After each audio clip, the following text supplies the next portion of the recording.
नमस्कार, आप देख रहे हैं मैनपुरी सिटी न्यूज और मैं हूं आपके साथ अनुष्का। रुक कर लेते हैं आज की कुछ अहम खबरों की ओर। मैनपुरी जिलाधिकारी अंजनी कुमार सिंह ने एसआरएफ प्रक्रिया को लेकर स्थिति स्पष्ट की। उन्होंने कहा कि जिन लोगों ने अभी तक फॉर्म नहीं भरे हैं उनके लिए फरवरी तक प्रक्रिया जारी रहेगी। जिन नागरिकों के वोट अब तक नहीं बने उनके भी वोट बनाए जाएंगे। जिलाधिकारी ने बताया कि फिलहाल सभी मतदाताओं की मैपिंग की जा रही है। मैपिंग के जरिए पता लगाया जा रहा है कि एसआरआई प्रक्रिया में कौन कौन लोग छूट गए हैं। उन्होंने साफ कहा कि यह कहना गलत है कि किसी के वोट काट दिए गए। किसी भी पात्र मतदाता का वोट नहीं काटा गया। हालांकि जिन लोगों के वोट दो जगह दर्ज हैं उनका वोट एक स्थान से हटाया जाएगा।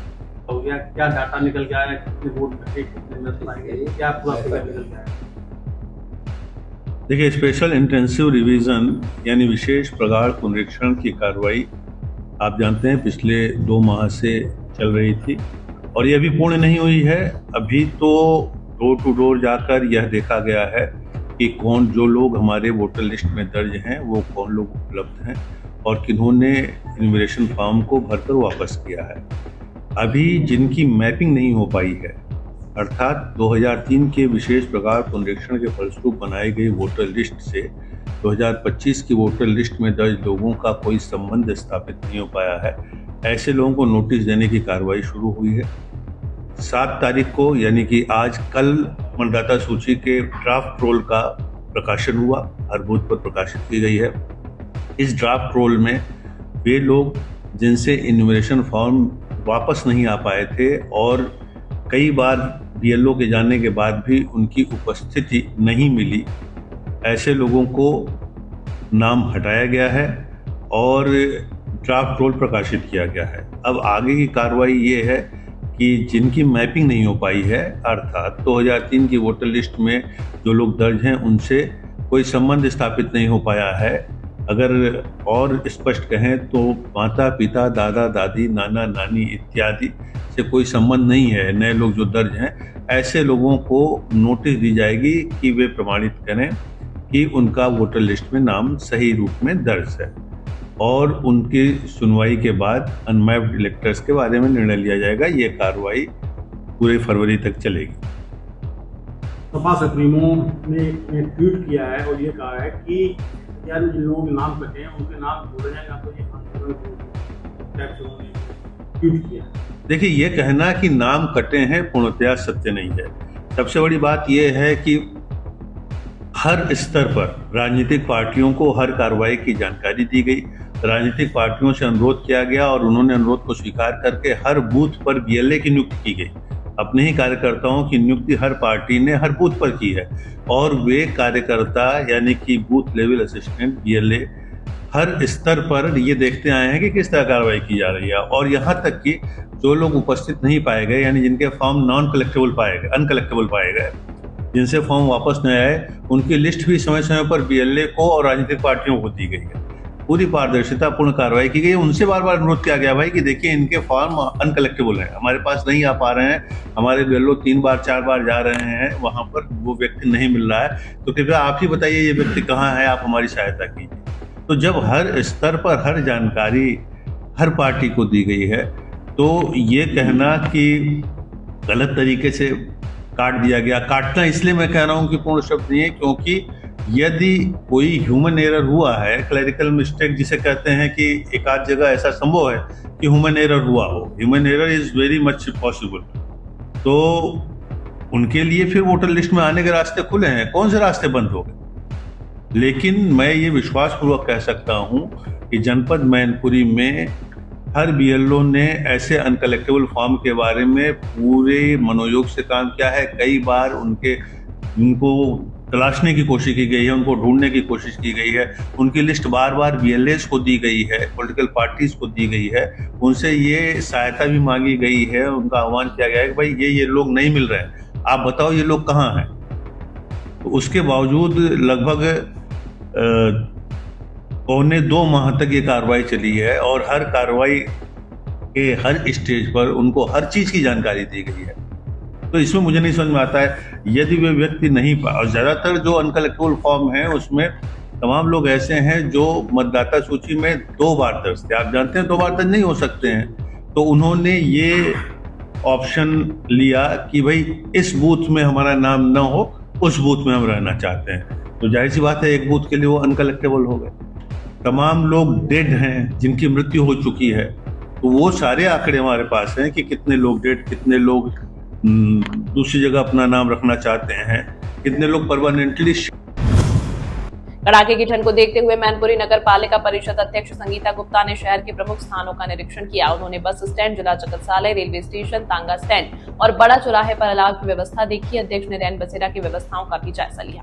निरीक्षण के दौरान जरूरतमंद लोगों को कंबल का वितरण किया गया। रात के समय कंबल बांटकर उन्होंने मानवता का दिया परिचय।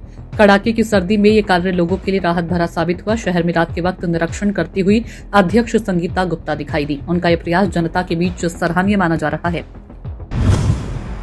बेवर क्षेत्र अंतर्गत बनकिया मंदिर के पास एक बड़ा हादसा टल गया। नेशनल हाईवे पर अचानक ऑटो चालक द्वारा मोड़ने से सामने आ रहे तेज रफ्तार ट्रक चालक ने ब्रेक लगाए। ब्रेक लगते ही ट्रक अनियंत्रित होकर डिवाइडर पर चढ़ गया।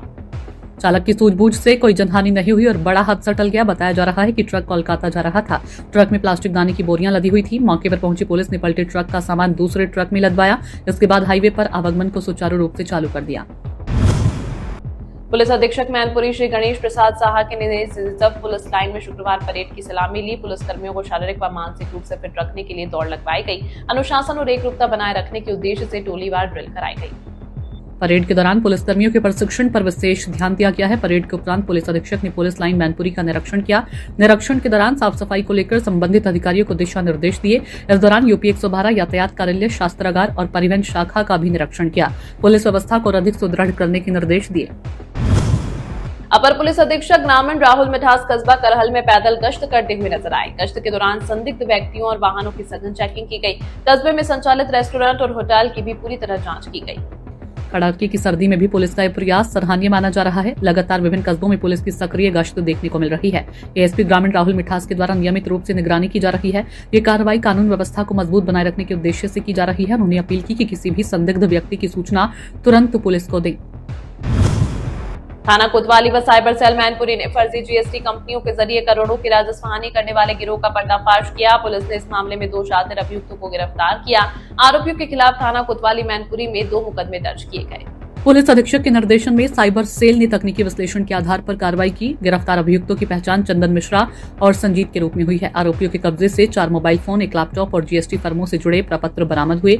पूछताछ में खुलासा हुआ कि नौकरी के नाम पर गरीब लोगों के दस्तावेज लेकर फर्जी जीएसटी फर्में खोली जाती थी।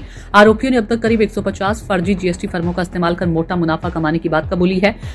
सर, कोतवाली पुलिस और साइबर क्राइम ने फर्जी जीएसटी टीम बना करके फ्रॉड करने वाली टीम आरोपियों को गिरफ्तार किया है। किस तरीके की पुलिस ने उसे कार्रवाई? देखिए, कुछ दिन पहले ये तथ्य संज्ञान में आया था। जीएसटी के अधिकारी यहाँ मौजूद हैं, उनके द्वारा एक एप्लीकेशन दिया गया था और इसमें ये था कि जीएसटी फर्जी नंबर का उपयोग करके फर्जी के कंपनियां रजिस्टर करके बहुत बड़े पैमाने पे कारोबार किया जाता था और एक उद्देश्य होता था कि जिसमें जीएसटी के जो कर की चोरी होती थी उसको बचा लिया था। मुकदमा पंजीकृत करके इसमें टीमें बनाई गई। इसमें साइबर की टीम थी, सर्विलांस की टीम थी। इसमें थाना प्रभारी और सीओ एडिशनल साहब मौजूद थे इसमें, और साथ में जो हमें इनपुट जीएसटी के अधिकारियों के द्वारा जो सहयोग चाहिए था, लगातार इनके भी संपर्क में थे। तो इसमें इन्वेस्टिगेशन हुआ। इसमें आज 2 अभियुक्त हैं, एक संजीत, दूसरा चंदन मिश्रा है। दोनों को पकड़ा गया है, जिनके पास से मोबाइल, लैपटॉप और कुछ संदिग्ध कागजात प्राप्त हुए हैं। तो ये दर्शाता है कि किस तरह ये अपनी फर्जी कंपनियों का एक एक्चुअल जीएसटी नंबर लेके उपयोग करते थे। इसमें मैं ये बताना चाहूँगा कि इन जो एक मुलजिम आपके चंदन मिश्रा है, वो पहले भी जेल जा चुका है और आगे भी इन्वेस्टिगेशन की कार्रवाई हो रही है। इसमें हम ये भी सुनिश्चित करेंगे कि इनके और लिंक जहाँ भी है उनको पकड़ा जाए और जो भी अभियुक्त और भी शामिल है उनके विरुद्ध भी। नगर के क्रिश्चियन मैदान पर स्वर्गीय Maharaja Tej Singh all UP cricket tournament का फाइनल मुकाबला खेला गया। फाइनल मैच कन्नौज और फिरोजाबाद की टीमों के बीच हुआ। टॉस जीतकर फिरोजाबाद की टीम ने पहले बल्लेबाजी करने का फैसला किया। फिरोजाबाद ने निर्धारित 20 ओवर में 184 रन का मजबूत लक्ष्य दिया। लक्ष्य का पीछा करने उतरी कन्नौज की टीम खास प्रदर्शन नहीं कर सकी। कन्नौज की टीम फाइनल मुकाबले में हार गई। मैच के मुख्य अतिथि सचिन चौहान ने खिलाड़ियों से हाथ मिलाकर परिचय प्राप्त किया। इस अवसर पर एमसीए के पदाधिकारी और अन्य गणमान्य लोग मौजूद रहे। टॉस हार के आपने पहले फील्डिंग मिली हुई है, क्या कहना है, किस तरह की आपकी रणनीति रहेगी, बॉलिंग डिपार्टमेंट क्या रहेगा आपका? हम टॉस जीतते तो भी हमारा प्लान यही था कि हम फील्डिंग पे जाएंगे, क्योंकि हमारी टीम जो 2 मैच जीत के आई है वो चेस करके ही जीत के आई है। क्योंकि माइंड एक सेटअप रहता है और टारगेट दिमाग में रहता है कि हमको क्या करना है और क्या नहीं करना है। तो ये इजी टास्क रहता है। बाकी प्लान अगर सही एग्जीक्यूट हो गया तो फिर ये रहेगा कि हम मैच को इजीली जीत जाएंगे।